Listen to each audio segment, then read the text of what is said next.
Bueno, vamos a poner algún ejemplo de cómo se realizan diagramas de estado. Entonces, vamos a empezar por el problema 10.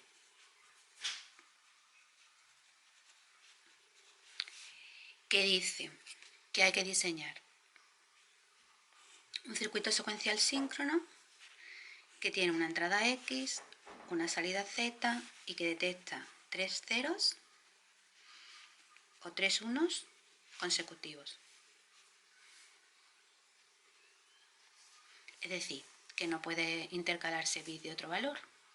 Tienen que producirse una secuencia de 3 unos y una secuencia de 3 ceros.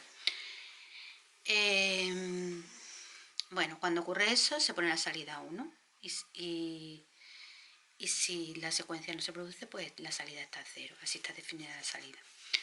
Un ejemplo. Vamos a ponernos un ejemplo de esto. Por ejemplo, vamos a suponer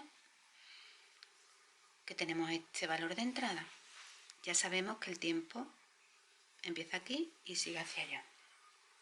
Bueno, pues, ¿cómo sería la salida? Pues aquí en un principio lo que ha entrado es un 0, salida 0, segundo 0, salida 0. El tercer bit es un 1, pero claro, en estos 3 bits no tengo mi secuencia, con lo cual salida 0.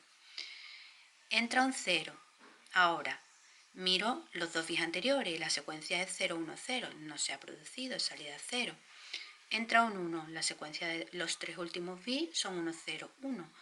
No se ha producido, salida 0. Y aquí los 3 últimos bits con este, los 3 últimos son 0, 1, 0, no se produce. Con este, los 3 últimos 1, 0, 1, no se produce. Y así, ¿no? Entonces llega un momento, que es aquí, donde los 3 últimos sí que son 1. Por tanto, aquí la salida es 1. Esto es un tipo de problema donde hay solapamiento. Eso quiere decir que cada vez que entra un bit, nosotros miramos los anteriores. Y miramos el número de bits de la secuencia que nos están pidiendo que se detecte, que son, en este caso son 3 bits. O sea, aquí, por ejemplo, entra un bit, como hay solapamiento, me sirven otros 2 bits que ya llevaba de antes. Y tengo 3 unos consecutivos. Si no lo hubiera, este sería el primer bit de una nueva secuencia, pero como sí lo hay, cada vez que entra un bit, miro los anteriores y aquí se ha producido la secuencia, salida 1. Aquí volvemos a tener la misma situación. Como lo que entra es un 1, miro los anteriores y salida 1. Aquí, ¿qué ocurre? Que ha entrado un 0. Por tanto, ya no tengo la situación de 3 unos consecutivos. Salida 0, salida 0. Y aquí, en este caso, si miro los 3 últimos bits, tengo 3 ceros, por tanto, salida 1. Y cuando entra el siguiente bit, que es 0, si miro los últimos bits, tengo 3 ceros, por tanto, salida 1. ¿Vale? Entonces, esto sería un ejemplo. Tenemos aquí delante el ejemplo que pusimos anteriormente, que, bueno, lo último que no se veía antes es que en el ejemplo se habían considerado pues una secuencia de 4 ceros y se deriva la salida correspondiente, que con el tercer cero, se pone a 1 y con el cuarto también, porque en el cuarto seguimos llevando 3 consecutivos, ¿vale? Bueno, pues ahora vamos a ver cómo plantear el diagrama de estado. Como ya se ha dicho en teoría, es conveniente cuando se va planteando un diagrama de estado que cada estado esté perfectamente definido. Entonces, vamos a empezar por el estado A. Y vamos a asignarle pues una situación relacionada con nuestro problema y con las entradas que tenemos. ¿Qué puede ocurrir en nuestra situación? Pues que llevemos 2 ceros, que llevemos 1, que no llevemos ninguno, porque llevamos unos, que llevemos 2 unos o que llevemos un 1, ¿vale? Todo ese tipo de cosas. Entonces, eso es lo que tenemos que ir contabilizando, de lo que se tienen que ir acordando los estados que pongamos. Y tenemos que asignar una de esas situaciones a cada estado. Y tenemos que pensar de cuál partimos y que le asignamos. Cualquiera nos vale, porque como ya dijimos, los diagramas de estados son cíclicos y al final se va a pasar por todos los estados. Por lo tanto, ¿cómo podemos definir el estado A? Pues, por ejemplo, lo podríamos definir como que llevo un 0. En el estado A ya llevo un 0. Pues me pongo mi estado A. Y ahora tengo que desarrollar las transiciones posibles en el estado A, que son que vuelva a tener entrada 0 o que tenga entrada 1. Si vuelvo a tener entrada 0, tengo una situación en la que llevo dos ceros. Entonces no es igual llevar 1 que 2, porque con 2 ya con el tercero se produce la secuencia, con 1 no. Por lo tanto, el estado A, definido como que llevo un 0, no me vale para la situación de llevar 2. Tengo que poner un nuevo estado, el estado B, que podemos definir como que llevo 2 ceros.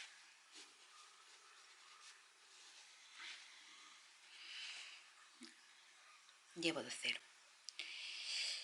Pues ahí tenemos nuestro estado B, que llevo 2 ceros. Volvemos a nuestro estado A, que significaba que llevo un 0. ¿Qué pasa aquí con entrada 1? Pues que la situación no es la misma, porque para nuestro problema no es lo mismo llevar un 0 que un 1. ¿Vale? Tengo que empezar a contar 1. Necesito poner otro estado, que sería el estado C.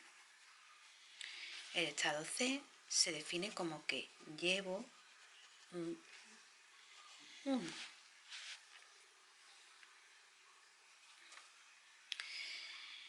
Bueno, vamos a desarrollar transiciones del estado B teniendo en cuenta que significa que llevo 2 ceros.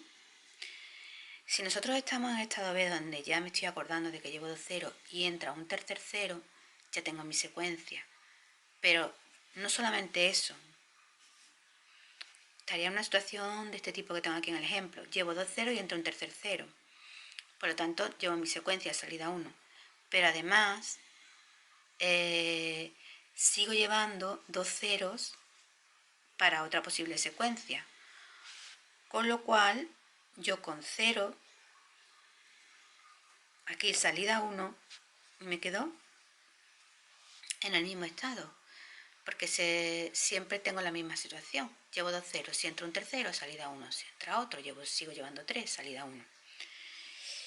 Vale, ¿y qué ocurre en el estado B con entrada 1?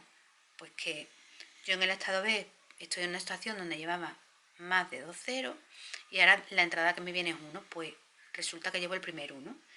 Y esa situación ya la tengo definida en el estado C, por tanto, con entrada 1 me voy al estado C y la salida es 0 porque no hay secuencia todavía. Vamos a desarrollar las transiciones del estado C. El estado C puede ocurrir que la entrada que venga ahora sea 0, yo ya llevaba un 1 y ahora me viene una entrada de 0, con lo cual llevaría el primer 0 de algo y esa situación está en mis estados que tengo aquí, en el diagrama de estados, pues sí está en el estado A, que yo lo había definido como que llevaba un 0. Luego aquí con 0 me voy a mi estado A y salida 0. ¿Y qué ocurre en C si lo que me viene es un 1? Si la entrada que viene es un 1. Yo en C llevaba un 1. Si lo que me viene es un 1, llevo 2 1. Esa situación no está reflejada en ninguno de los estados de mi diagrama. Por lo tanto, debo de poner un estado D que voy a definir como que llevo 2 unos. Y esa va a ser la transición que me falta desde C hasta D. Desarrollamos ahora las transiciones de D. ¿Qué ocurre en el estado D con entrada 0? Yo llevaba 2 1 y ahora me viene entrada 0. Pues la secuencia de 3 1 que estaba a punto de producirse ya no se produce, porque aunque llevaba 2, lo que me ha venido es un 0 y llevo un 0. ¿Eso donde está reflejado en mi diagrama de estado? En el estado A. Por lo tanto, me vengo para acá. 0 y salida 0. ¿Qué ocurre en D con entrada 1 donde recordemos que llevaba 2 1? Pues que se produce la secuencia de 3 1, pero además llevo dos primeros 1 de una nueva secuencia. Con lo cual, en D, con entrada 1, salida 1. Y ya se ha cerrado el diagrama de estado. Ya no hay que poner más. Ya el problema, todas las posibles situaciones que se pueden dar están contempladas. Con esto terminamos el problema, la máquina de estados del problema 10. El resto de los pasos de tabla de estado, tabla de transición, tabla de situación, se hacen exactamente igual que se ha explicado en teoría. Por lo tanto, os animo a que sigáis vosotros y lleguéis al circuito.